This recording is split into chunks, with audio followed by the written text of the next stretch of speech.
The blood-spattered wedding album that Miami police discovered on the nightstand in David Miller's modest Hialeah apartment contained 32 photographs documenting a ceremony that had taken place just 12 days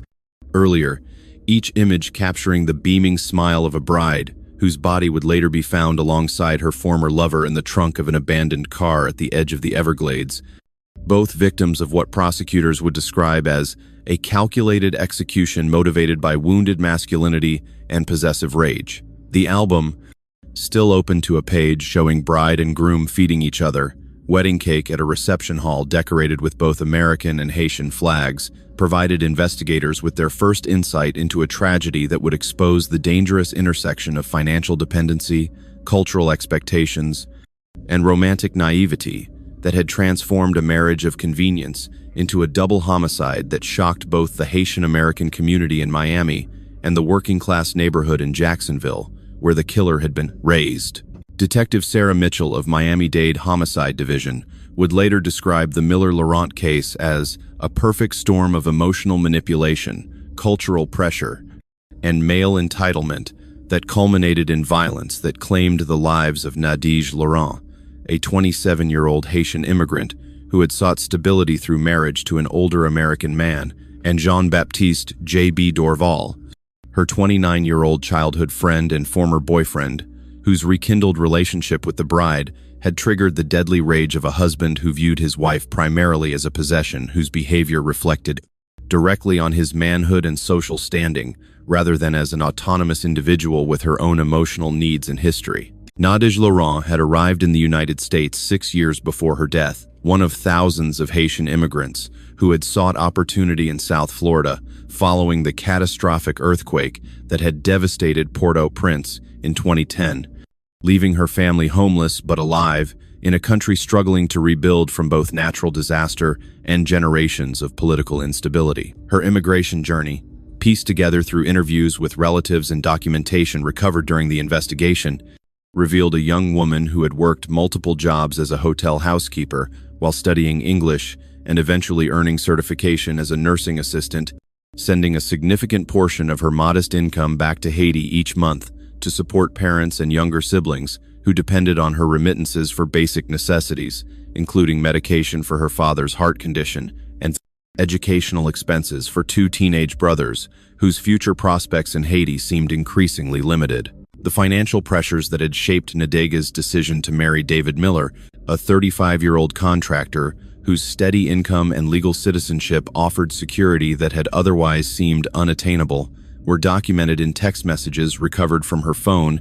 including exchanges with her mother Marie in Port-au-Prince that revealed both maternal pressure to accept the proposal from a man 12 years, her senior and Nadege's own conflicted feelings about entering a marriage based more on practical considerations than romantic love. "He is not what my heart wants," she had written 3 weeks before the wedding, "but he will be good for our family, and maybe love will grow with time." This pragmatic approach to marriage reflected both cultural traditions where family needs often superseded individual desires, and the particular vulnerabilities faced by immigrants, whose limited options were further constrained by financial responsibilities to relatives who had remained in countries with far fewer economic opportunities and social safety nets. The wedding ceremony at Bethany Baptist Church in North Miami had united not just bride and groom but seemingly 2 distinct worlds, with David's guests primarily consisting of co-workers and childhood friends from Jacksonville, whose discomfort with the cultural elements incorporated to honor Nadege's Haitian heritage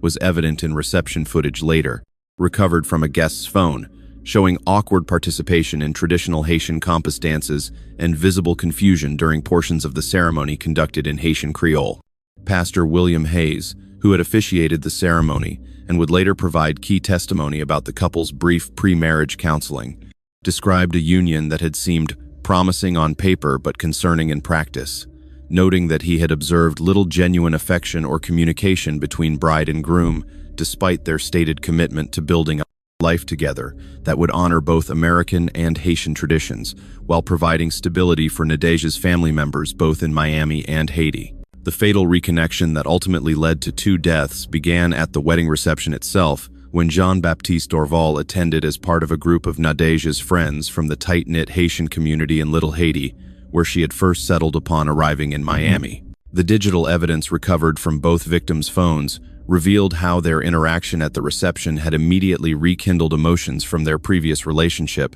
which had ended 2 years earlier when JB's unstable employment and limited financial prospects had made him seem an impractical partner for someone supporting family members abroad. Text messages exchanged the very night of the wedding documented both their immediate emotional reconnection and JB's instant conviction that Nadege had made a terrible mistake in marrying a man she didn't love, with his first message sent at 2:17 a.m., stating simply, "You looked beautiful today, but sad in your eyes. You know this isn't right. We should talk." The surveillance that David Miller initiated just 4 days into his marriage revealed both his pre-existing controlling tendencies and the rapid deterioration of trust that would ultimately escalate to violence, with forensic analysis of his computer documenting extensive research on tracking applications, GPS monitoring devices, and spyware that could be installed remotely on mobile phones. His methodical approach included not only digital monitoring but also adjustment of his work schedule to create opportunities for unexpected returns to their apartment, enlistment of a coworker to drive past locations where Nadege claimed to be meeting friends, and careful monitoring of mileage on her car to verify her movements. This pattern of surveillance, established long before he had concrete evidence of infidelity, reflected what domestic violence experts would later identify as characteristic, controlling behaviors that often precede physical violence, particularly in relationships where significant power imbalances already exist due to factors including age difference, immigration status, and financial dependency. The cultural context that emerged during the investigation and subsequent trial revealed complex dynamics that had contributed to the tragedy, with Nadege navigating impossible tensions between her obligations to family members who depended on her financial support, her own desires for emotional fulfillment that her marriage to David failed to provide, and cultural expectations from both Haitian and American perspectives that placed different but equally constraining pressures on her choices and behavior. Expert testimony from cultural anthropologists specializing in Haitian diaspora communities established how the combination of financial responsibility for family members abroad, limited economic opportunities for immigrants with restricted work authorization, and traditional values, emphasizing family obligation over individual happiness, created particular vulnerabilities for women like Nadege, especially when these factors intersected with American partners who often had limited understanding of these cultural contexts and their profound influence on behavior and decision-making. The investigation into the double homicide required coordination between multiple jurisdictions as evidence emerged across Miami-Dade County, with the victims' bodies discovered in JB's car at a remote location near the Everglades, digital evidence scattered across multiple devices, and physical evidence recovered from locations, including the couple's apartment, JB's garage workspace, and a storage unit rented by David Miller 3 days before the murders that was found to contain cleaning supplies, a change of clothes, and a discarded gun case that would eventually be matched to the murder weapon recovered from a canal 8 miles from the location where the bodies were discovered. Detective Mitchell's methodical approach to reconstructing the timeline revealed how David had used his construction knowledge to select a killing location with minimal surveillance or potential witnesses, his awareness of Nadege's schedule to intercept the couple during what they believed would be a safe meeting while he was supposedly working an overnight job, and his careful planning to create an initial impression that the victims had perhaps fled together, a misdirection that delayed discovery of their bodies for nearly 36 hours after the murders and provided time for evidence tampering that significantly complicated both investigation and subsequent prosecution. The relationship between Nadege Laurent and David Miller had begun through an introduction by Pastor Hayes, whose church operated an immigrant support program that provided English classes, job training, and community integration assistance for newcomers to Miami, including many Haitians who had arrived following the 2010 earthquake that had devastated Port-au-Prince and surrounding areas. David, recently relocated from Jacksonville to take a job with a Miami-based renovation company,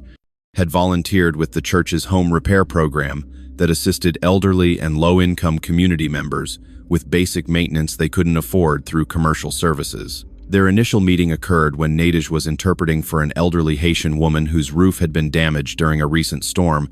with David immediately expressing interest in the attractive young woman, whose gentle manner with the elderly client and efficient communication with the repair team had impressed him during their day-long interaction, completing the necessary repairs. The courtship that followed reflected significant cultural differences in expectations and communication styles, with David pursuing Nadej through what he considered traditional American dating approaches, including restaurant meals, movie outings, and weekend drives to Florida tourist attractions,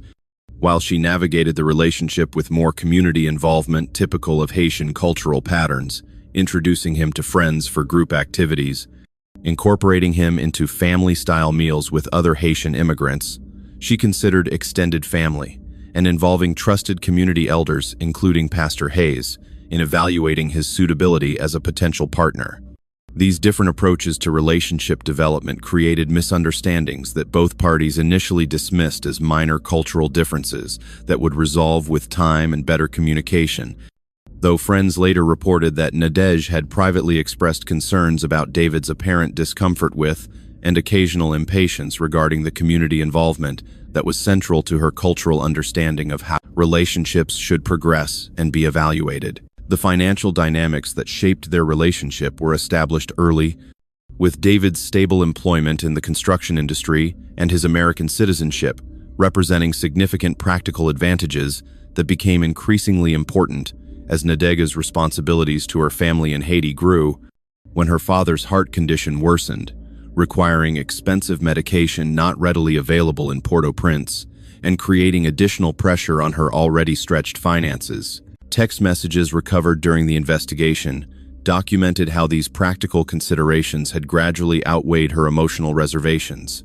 with exchanges between Nadej and her mother Marie, revealing both maternal encouragement to secure her future through marriage to a stable American partner and Nadej's own conflicted feelings about prioritizing practical security over the emotional connection she had previously experienced in her relationship with JB, whose inconsistent employment history and lack of interest in traditional marriage had made him seem an impractical choice, despite their strong romantic and physical compatibility. The proposal that formalized their relationship came after just 4 months of dating,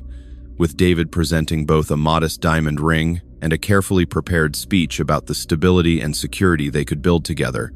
emphasizing practical benefits, including his employer-provided health insurance that could cover Nadej once they were married, the possibility of expedited citizenship application through marital status, and his willingness to help support her family members both in Miami and Haiti. Notably absent from the proposal, according to Nadej's subsequent confessions to close friends documented in text messages recovered during the investigation, were expressions of deep love, passion, or emotional connection, with the entire framing focusing on practical advantages and future security rather than current feelings or romantic attachment. This emphasis on practical considerations rather than emotional bonds established a foundation for marriage that prioritized external stability over internal connection, creating conditions where Nadej's unfulfilled emotional needs would eventually seek expression outside the marriage, despite her genuine appreciation for the practical benefits and security it provided. The pre-wedding counseling conducted by Pastor Hayes revealed concerning dynamics that he later testified had prompted him to suggest delaying the ceremony to allow more time for relationship development, a recommendation both parties had rejected for different reasons. David citing practical considerations, including lease timing and health insurance enrollment periods, while Nadej expressed concern about disappointing family members in Haiti, who had already begun celebrating her, securing a stable future through marriage to an American citizen. The pastor's notes, entered as evidence during the trial, documented specific concerns including minimal eye contact between the couple during joint sessions, significant differences in expectations regarding family involvement in their daily lives, and limited discussion of emotional or physical intimacy, despite extensive planning regarding financial arrangements and household responsibilities. These observations reflected what domestic violence experts would later identify as warning signs of a relationship built primarily on practical considerations rather than genuine emotional connection, creating vulnerability to precisely the type of outside emotional involvement that ultimately triggered the tragic violence. The wedding ceremony itself, recorded in both professional photographs and guest videos later recovered during the investigation, presented a public image of cultural integration and celebration that masked the underlying tensions already developing between bride and groom. The service incorporated both American Protestant traditions, reflecting David's Southern Baptist upbringing, and Haitian cultural elements, including music, prayer in Creole, and traditional food at the reception that followed. The apparent harmony displayed in carefully staged photographs contrasted sharply with witness statements from wedding guests who described noticeable tension between David and several of Nadega's Haitian friends, particularly JB, whose attendance had visibly displeased the groom, despite Nadeja's explanation that he was simply part of her community support network and had been invited along with many other friends from the Haitian immigrant group that had become her surrogate family during her years in Miami. The honeymoon period that should have cemented the marriage instead revealed fundamental incompatibilities that rapidly eroded what limited emotional connection had existed, with the couple's brief 3-day trip to Key West marked by disagreements about everything from how much contact to maintain with friends and family during their time away to appropriate spending on souvenirs and activities. Text messages Nadege sent to close friends during this period revealed growing concern about David's controlling tendencies regarding her communication with family in Haiti, his critical comments about the amount of money she intended to continue sending to support her parents and siblings, and his expectation that her primary focus should now be creating a new family unit centered on their relationship rather than maintaining her extensive community connections that he increasingly characterized as distractions from proper wifely attention to his needs and preferences. The rapid reconnection between Nadege and Jean-Baptiste Dorval developed against this backdrop of marital disappointment and cultural isolation, with their initial post-wedding communication quickly progressing from casual friendship to emotional intimacy and eventually physical reunion. The digital trail recovered from their phones documented this evolution through increasingly frequent and lengthy text exchanges, voice calls made while David was at work, and eventually arrangements for in-person meetings justified to her husband as community gatherings or church activities, but actually serving as opportunities for private connection away from David's growing surveillance and questioning. JB's messages particularly revealed a man convinced that his timing had been wrong rather than their compatibility, with repeated assurances that their connection represented genuine love rather than the practical arrangement she had accepted with David, and explicit statements that she deserved emotional and physical passion, in addition to the financial security her husband provided. The surveillance that David initiated approximately 1 week into the marriage revealed both his growing suspicion, based on subtle changes in Nadeja's behavior, and his pre-existing controlling tendencies that domestic violence experts would later identify as common precursors to more serious abuse. His methodical approach included not only monitoring her phone and online activities, but also questioning neighbors about her comings and goings while he was at work, checking mileage on her car against her reported activities,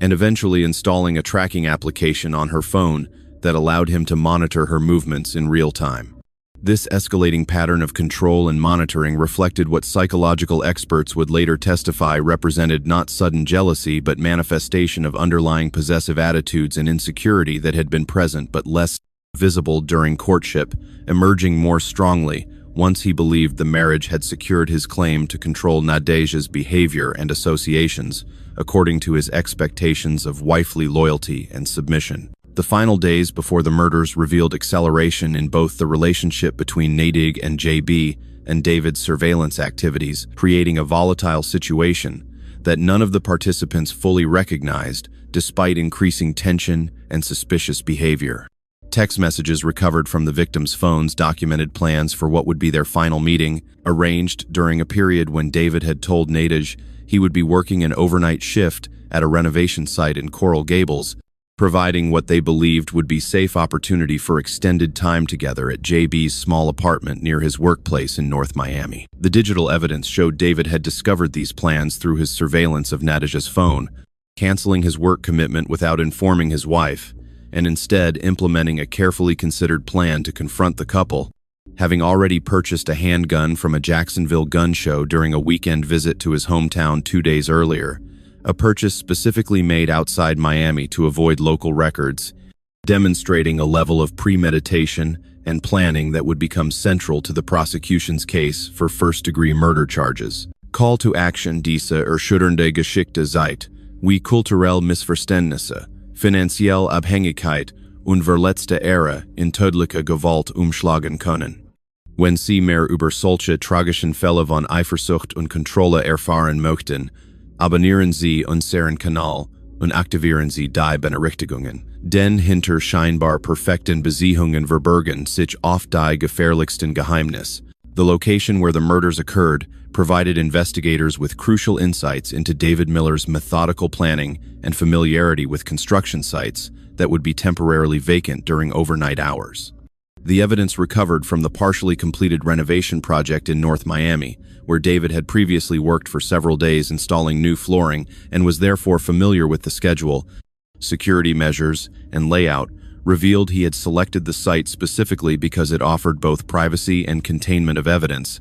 with plastic sheeting already in place to protect surfaces during construction, creating ideal conditions for controlling blood evidence that might otherwise have created more extensive cleanup challenges. The property, a foreclosed single-family home being renovated for resale by David's employer, had been secured with only minimal temporary locks that his work keys could access,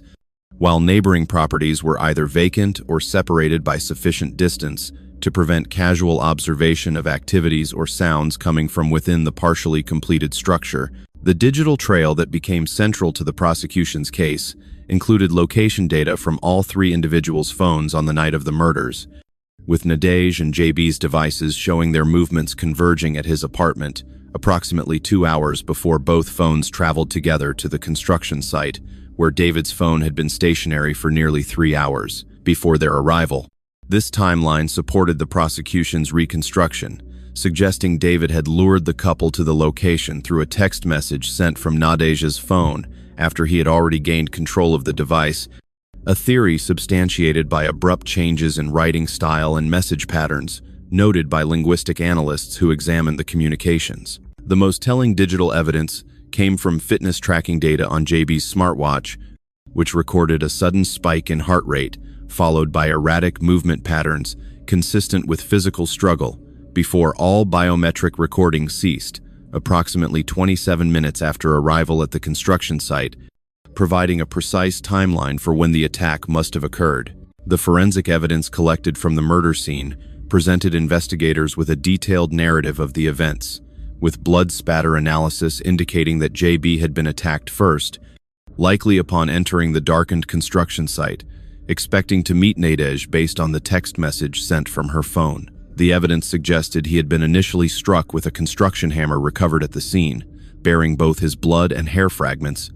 incapacitating him before David used the recently purchased handgun to deliver fatal shots to both victims. The blood evidence further indicated that Nadej had been restrained before being killed, with ligature marks on her wrists, matching construction zip ties found at the scene, and spatter patterns suggesting she had been forced to kneel, facing JB's body before being shot twice in the head,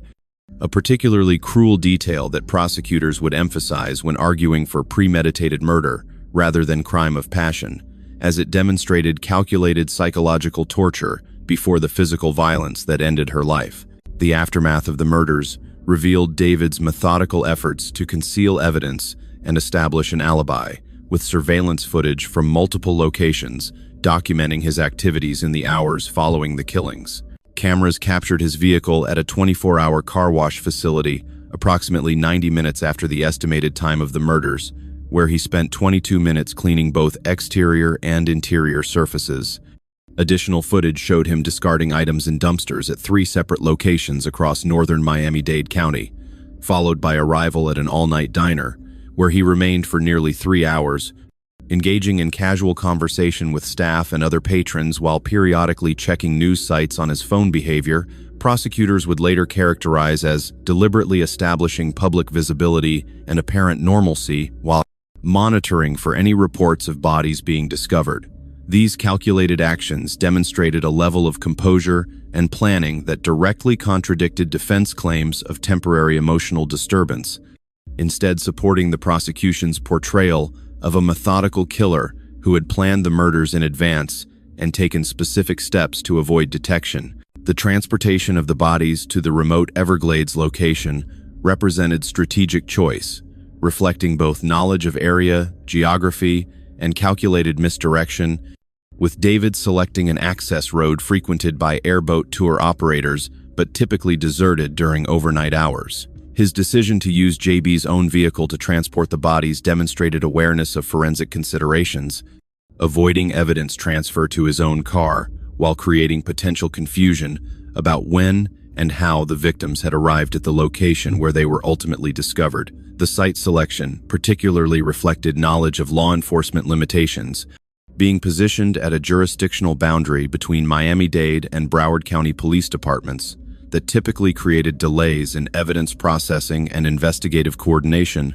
potentially providing additional time for remaining evidence to degrade in the harsh South Florida elements, with exposure to heat, humidity, and wildlife that could accelerate decomposition and complicate forensic analysis. The discovery of the bodies came through routine patrol when a wildlife officer investigating possible illegal alligator hunting noticed JB's vehicle partially obscured in sawgrass, approximately 20 meters from the access to the road, its presence seeming suspicious in an area not typically used for legitimate parking. The officer's body camera footage, later played during the trial, documented his approach to the vehicle and initial observation of what appeared to be blood on the rear windows,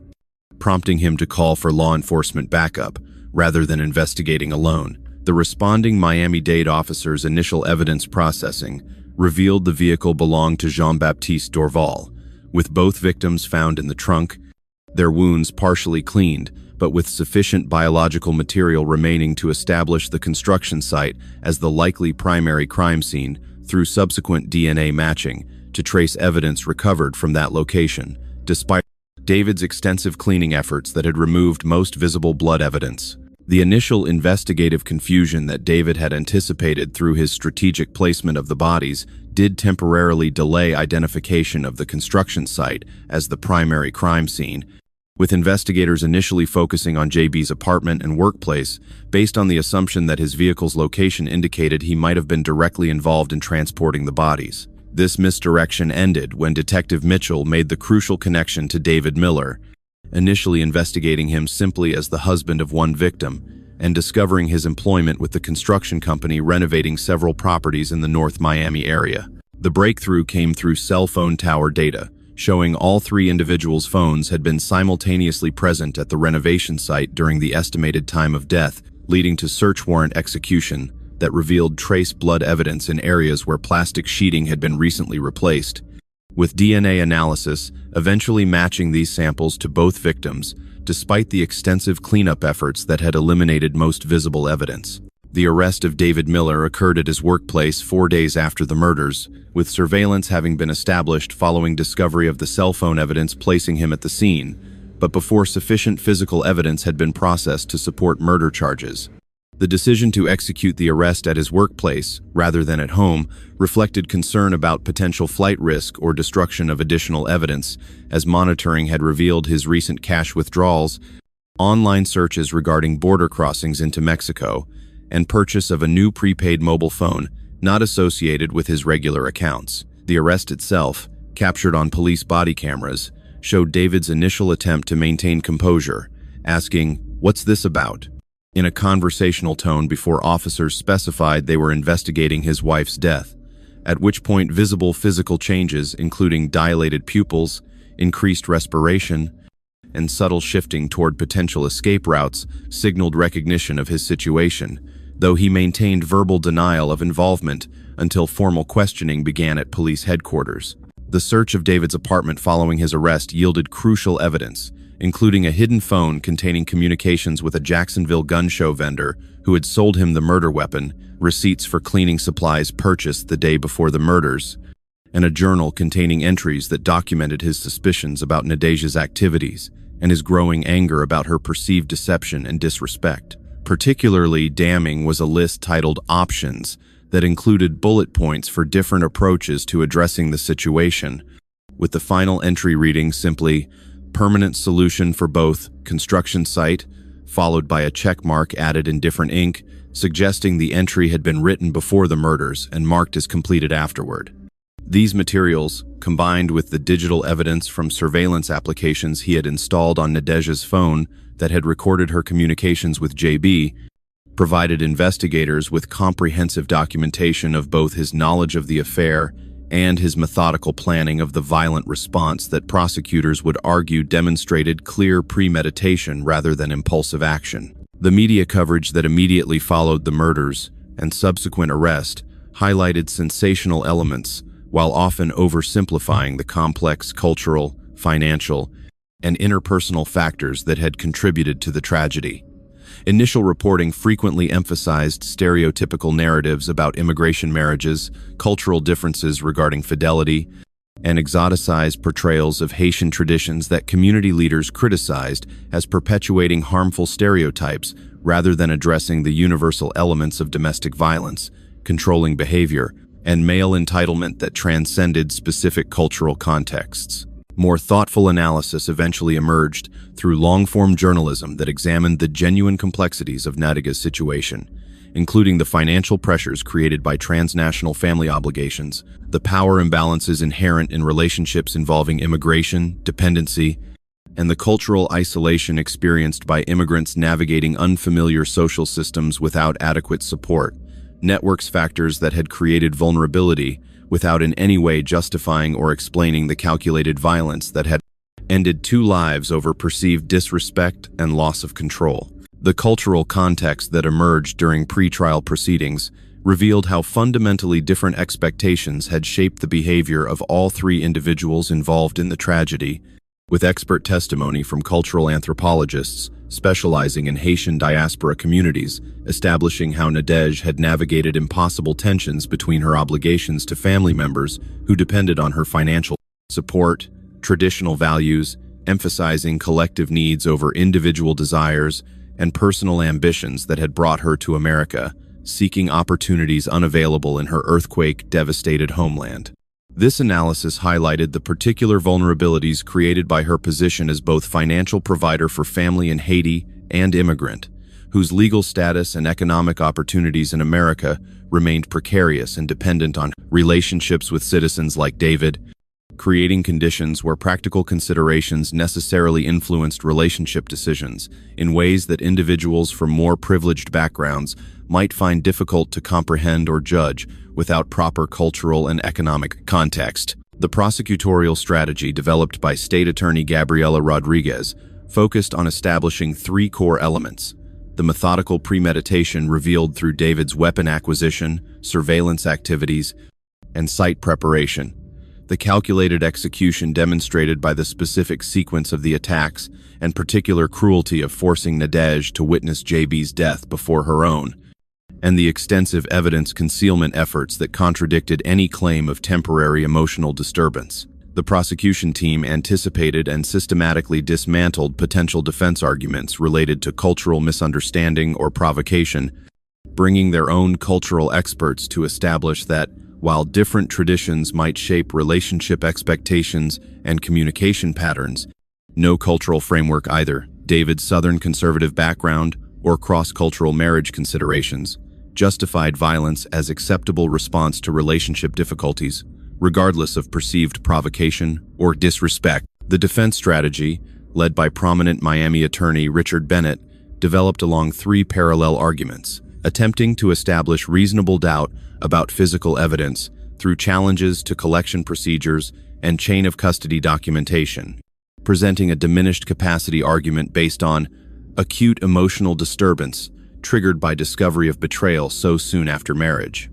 and introducing cultural context regarding both Southern honor traditions and misunderstandings about Haitian community relationships that they claimed had contributed to David's misinterpretation of Nadezhda's normal cultural patterns of friendship and community involvement as romantic infidelity. This multifaceted approach reflected recognition of the strong evidence establishing David's responsibility for the killings, while seeking any available avenue to reduce charges from first-degree murder to lesser offenses that might avoid the death penalty that prosecutors had announced they would pursue given the particular cruelty and calculated nature of the crimes. The victim impact became increasingly central to public understanding of the case, as Marie Laurent's arrival from Haiti humanized both victims beyond simplistic media portrayals,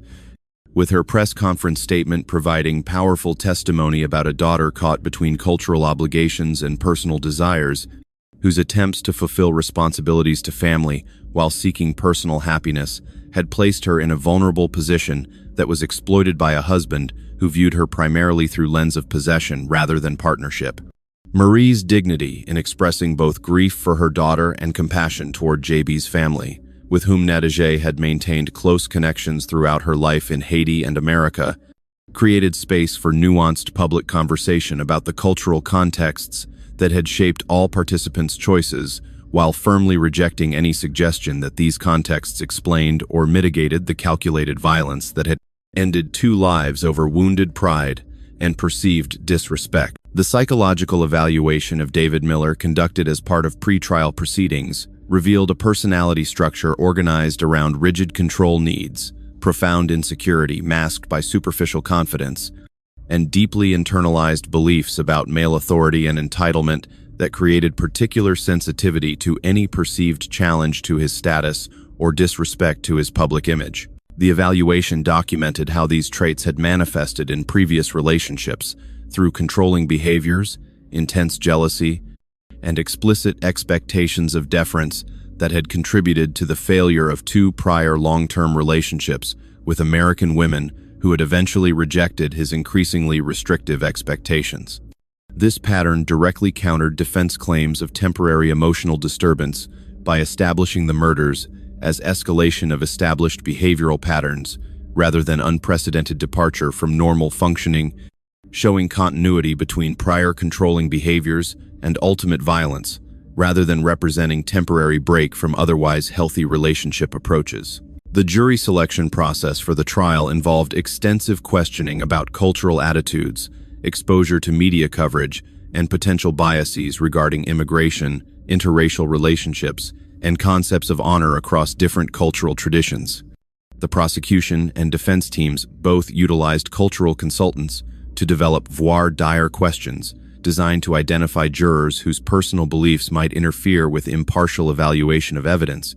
with particular attention to eliminating candidates who expressed either cultural relativism that might excuse violence based on perceived provocation, or conversely, those who demonstrated prejudice against immigrants or Haitian cultural practices that might color perception of Nadege's actions and choices. The eventual jury comprised 8 women and 4 men from diverse racial and cultural backgrounds, including 2 Haitian Americans, 3 African Americans, 4 white Americans,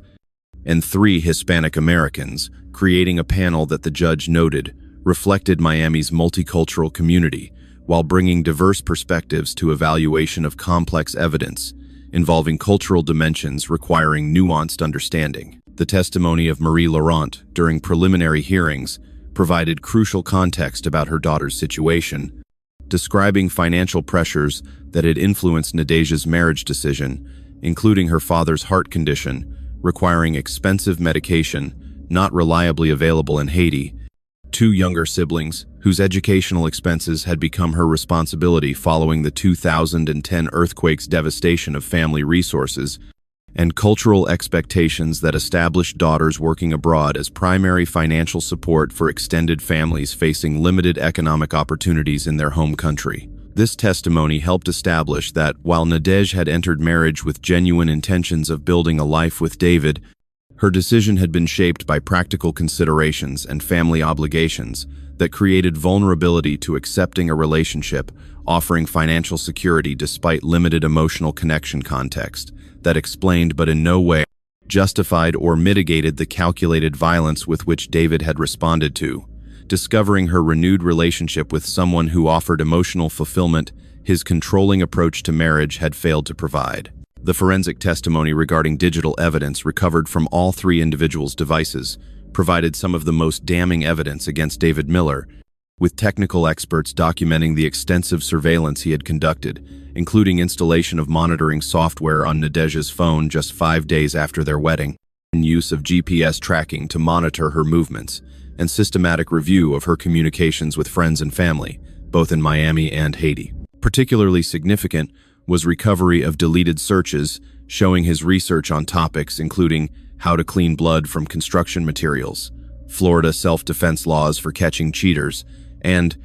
countries without extradition treaties with U.S. conducted in the days before the murders.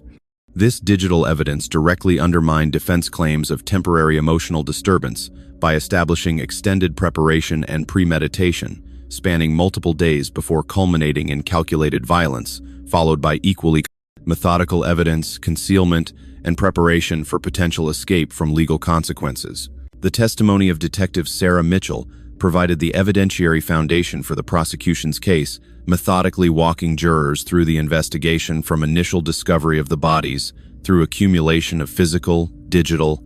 and testimonial evidence that ultimately led to David Miller's arrest and charging with 2 counts of first-degree murder. Her presentation, supported by forensic photographs, timeline graphics, and detailed maps of relevant locations, established the central elements of premeditation by documenting the sequence of David's actions. His discovery of communications between Nadege and JB through unauthorized access to her phone, the purchase of the murder weapon during a weekend trip to Jacksonville, specifically to avoid local purchase records, strategic selection of the construction site where he had previously worked, and therefore knew the schedule and security limitations,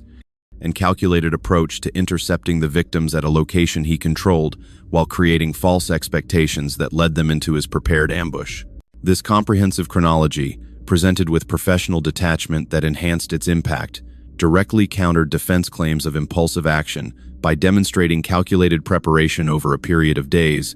with jurors visibly affected by the detailed planning evidence that suggested extended contemplation rather than momentary emotional breakdown. The forensic evidence presented by crime scene analysts and medical examiners provided jurors with detailed understanding of the murder's execution, with blood spatter patterns, bullet trajectory analysis,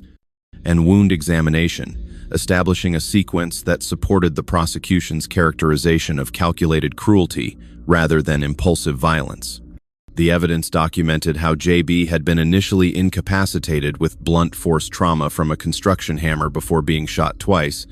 while Nadege had been restrained with construction zip ties and positioned facing his body before her own execution, with 2 precisely placed shots to the head. The medical examiner's testimony particularly emphasized how the positioning and precision of the fatal wounds indicated controlled, deliberate action rather than chaotic emotional response, with the killer maintaining sufficient composure to ensure fatal outcomes through carefully placed shots, despite what must have been an extremely emotional situation, evidence directly contradicting defense narrative of uncontrollable, passionate response, while supporting prosecution claims of calculated execution, motivated by desire to punish perceived disrespect rather than unplanned explosion of emotion. The testimony from JB's family and colleagues humanized him beyond media portrayals that had sometimes reduced him to mere catalyst for the tragedy, with witnesses describing a hard-working mechanic who had maintained close community connections while building a small business servicing cars for members of Miami's Haitian community. Their accounts established his long history with Nadege, dating back to childhood friendship in Port-au-Prince, that had evolved into romantic relationship during their teenage years before economic necessity had separated them when she left Haiti following the earthquake. Particularly moving was testimony from his younger brother, who described JB's consistent support for Nadege even during periods when they weren't romantically involved, including his assistance helping her navigate Miami's complex systems when she first arrived as an immigrant with limited English proficiency, and his ongoing encouragement of her educational pursuits that had eventually led to her nursing assistant certification. This testimony directly contradicted defense attempts to portray JB as predatory homewrecker, instead establishing him as someone with genuine long-term emotional connection to Nadege, who had believed he was helping her escape an increasingly controlling relationship, while tragically underestimating the danger posed by David's possessive attitude. The cultural expert testimony provided by Dr. Monique Baptiste, a specialist in Haitian diaspora communities and cross-cultural psychology, offered crucial insights into the complex dynamics that had shaped all 3 individuals' behaviors and expectations. Her analysis addressed how Nadege had navigated contradictory pressures between traditional obligations, emphasizing family financial support and collective decision-making, versus her personal desires shaped by both Haitian urban values and American influences that increasingly emphasized individual happiness and authentic emotional connection in relationships. This testimony helped jurors understand how Nadege's decision to reconnect with JB represented not merely infidelity but desperate attempt to reclaim emotional fulfillment absent in her marriage to David, where cultural differences had created fundamental misunderstandings about basic relationship expectations and community involvement patterns, rather than the exclusive focus on nuclear family unit that his American background had established as his expectation for marriage. The closing arguments presented stark, contrasting narratives about the case, with Prosecutor Rodriguez methodically summarizing the evidence, establishing premeditation, deliberate planning, and calculated execution, followed by equally methodical evidence concealment and alibi establishment. Her presentation emphasized how David's actions reflected not temporary emotional breakdown, but culmination of controlling behaviors that viewed Nadege primarily as possession, rather than autonomous individual with right to make her own choices about relationships. The defense closing attempted to reframe the narrative around cultural misunderstanding and emotional provocation, arguing that while evidence clearly established David's responsibility for the killings, the circumstances represented extreme provocation that should result in conviction on lesser charges than first-degree murder. This approach tacitly acknowledged the overwhelming evidence while making final attempt to avoid death penalty through characterization of the crimes as passion-driven rather than coldly calculated, though jury deliberations would ultimately reject this framing. The jury deliberations lasted just under 9 hours before reaching unanimous verdict, finding David Miller guilty on all charges, including 2 counts of first-degree murder, with special circumstances of multiple victims and lying in wait, triggering automatic progression to penalty phase, where the same jury would determine whether he should receive death penalty or life imprisonment without possibility of parole. The relatively brief deliberations reflected the overwhelming evidence presented by prosecution, with jury foreman later describing how digital forensics establishing extended planning and surveillance had been particularly convincing in establishing premeditation necessary for first-degree murder convictions. The verdict announcement brought visible relief to family members of both victims present in the courtroom, while David displayed little reaction beyond slight paling and tightening of jaw muscles that contrasted with emotional displays during his testimony, reinforcing prosecution characterization of calculated individual capable of controlling emotional presentation when it served his interests. The penalty phase of David Miller's trial introduced broader considerations beyond guilt determination, with prosecution presenting aggravating factors including the calculated nature of the crimes, multiple victims,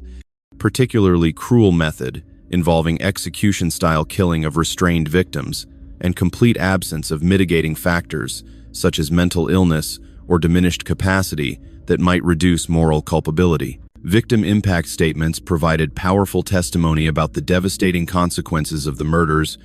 with Marie Laurent describing not only personal grief over daughter's death, but expanded suffering created by loss of financial support that had maintained medical treatment for her husband and educational opportunities for younger siblings in Haiti.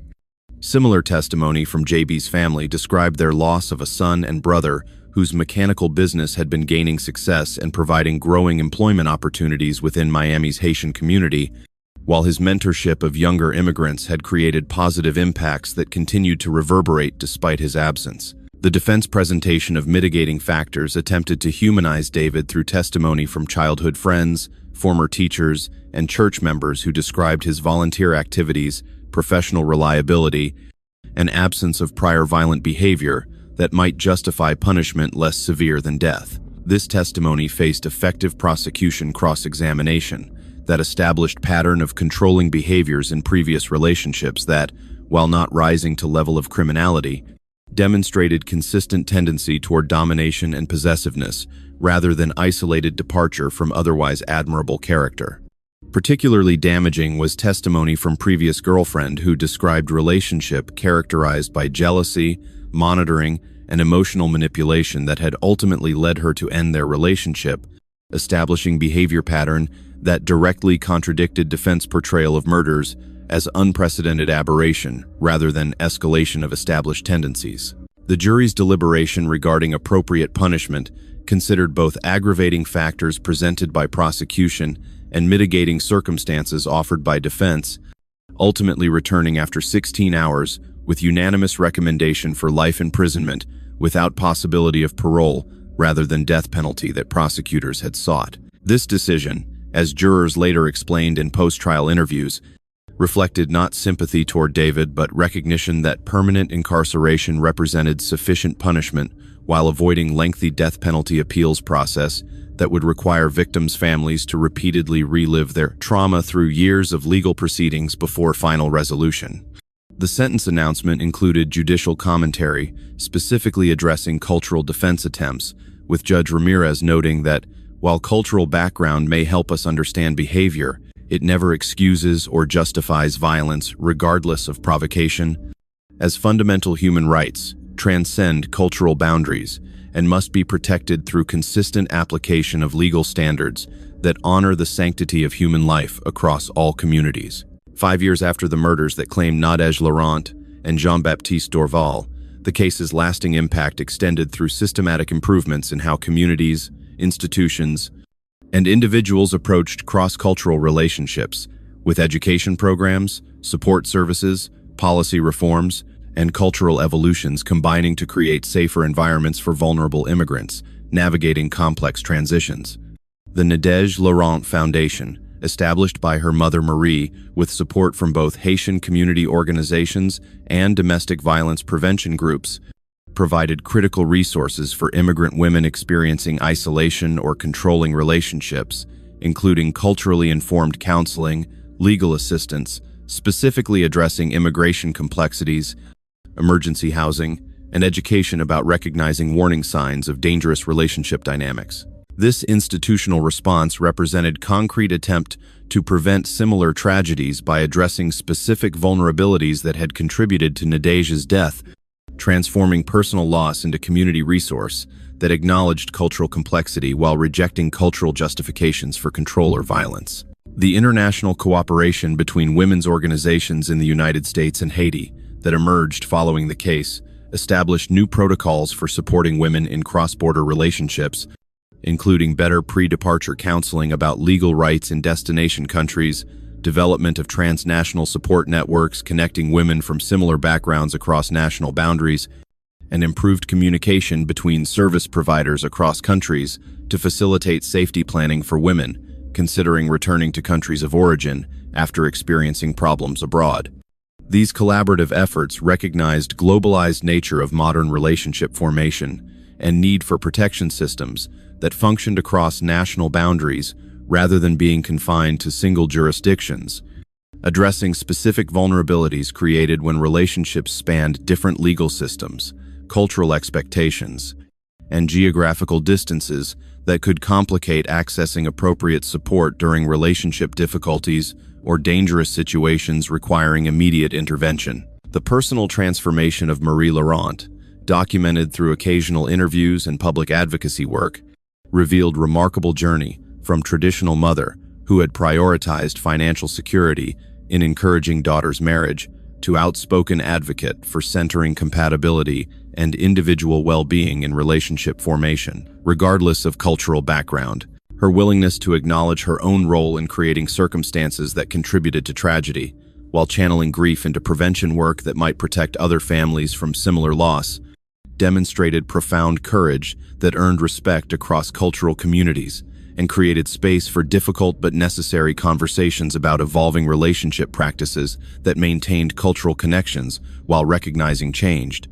contexts requiring adaptation of traditional approaches. Her eventual establishment of pre-departure counseling programs addressing international relationships represented concrete transformation of personal loss into community resource that might prevent similar tragedies through better preparation and more realistic expectations regarding cross-cultural relationships and the particular challenges they present. The legal precedents established through both criminal prosecution and subsequent civil litigation created important frameworks for addressing future cases involving cultural defenses for domestic violence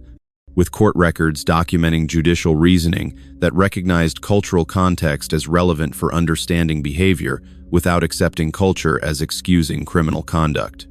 These precedents would subsequently be cited in other cases involving attempts to use cultural or religious justifications for gender-based violence, establishing that while American courts respect cultural diversity, this respect does not extend to accepting cultural relativism that would create different standards of protection based on victims' cultural backgrounds. The case's legal impact extended to immigration policy reforms, addressing vulnerabilities created by visa dependency, enhanced training for law enforcement regarding culturally specific forms of control and coercion, and improved coordination between domestic violence services and immigration advocates to ensure that vulnerable individuals received appropriate support regardless of immigration status or cultural background. The educational initiatives developed in response to the case included university programming, addressing healthy relationships across cultural contexts, with particular focus on helping international students navigate dating and marriage expectations that might differ significantly from their cultural backgrounds. These programs explicitly addressed power imbalances in cross-cultural relationships, warning signs of controlling behavior, and resources available for those experiencing concerning dynamics before they escalated to dangerous levels. Similar educational content was developed for American students considering international relationships, emphasizing importance of genuine cultural understanding beyond exotic appeal and recognition of how immigration status could create power, differentials requiring particular sensitivity and respect for partner autonomy rather than opportunity for control. These educational responses reflected institutional recognition that prevention required addressing cultural misconceptions and relationship expectations before they manifested in harmful dynamics or dangerous situations. The community support networks specifically developed for immigrant women experiencing relationship difficulties represented perhaps the most concrete response to vulnerabilities revealed through Nadezhda's case, with culturally informed services addressing isolation that often prevented recognition of controlling behaviors while providing practical assistance, navigating unfamiliar legal and social systems when relationship problems developed. These networks, developed through collaboration between domestic violence organizations and cultural community groups, created accessible resources that acknowledged both universal patterns of controlling behavior and particular challenges faced by immigrants whose vulnerability was often compounded by language barriers, unfamiliarity with available services, financial dependency on partners, and fear that seeking help might jeopardize immigration status or bring shame to family and community. Their success in helping women access appropriate support before situations escalated to violence demonstrated how culturally informed prevention could address specific risk factors while maintaining respect for diverse traditions and backgrounds. The lasting legacy of Nadezhda Laron and Jean-Baptiste Dorval extended far beyond their individual tragedy to create meaningful improvements in how communities, institutions, and individuals approached cross-cultural relationships, with their story transforming from media sensation, focusing on exotic elements and stereotypical portrayals, to thoughtful case study used in training programs for law enforcement, healthcare providers, social workers, and immigration officials, addressing complex intersections of culture, power, vulnerability, and responsibility. While nothing could compensate for the devastating loss experienced by both families, the systematic changes their deaths had inspired represented meaningful memorial that might protect others facing similar vulnerabilities and prevent future tragedies through better understanding of how cultural differences, immigration pressures, financial dependencies, and controlling behaviors could combine to create dangerous situations requiring specific intervention approaches that balanced cultural respect with unwavering commitment to safety, autonomy, and fundamental human rights that transcended cultural boundaries.